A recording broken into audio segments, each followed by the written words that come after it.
Hey guys, this is Judy from Judita Nail Art.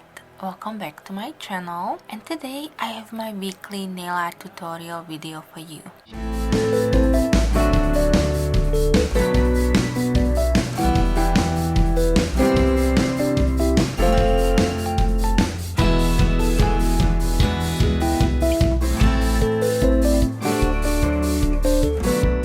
For today's Facebook group collab, we are doing the theme of watermelon, and I did do a watermelon manicure not that long ago, but I still wanted to join into this week's collab, and I do hope that you will enjoy my manicure and the tutorial itself. If you do, then please give me a thumbs up, and of course if you're new here or coming from the other channels that joined into this week's collab, then welcome. I hope you will like what you see on my channel, and before you leave, please also hit the subscribe button. I would appreciate it a lot. As always, I will leave all the links to the other ladies' videos in the description box, so please go over to their channels and show them some love as well. And I will have all the pictures that were created for this collab at the end of the video, so that way you see what everybody did. And for my today's manicure, I will be using this nail polish from MoonShine Mani, which was sent to me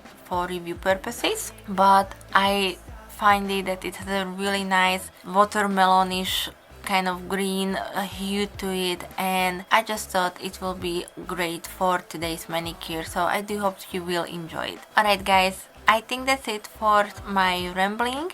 I hope everybody is safe and sound, and if you do have any questions, just please leave them for me in the comment section, and I will get back to you as soon as I can. So thank you guys so much for being here today. Thank you so much for watching my video, and I will be back with some more soon. Thank you. Bye bye.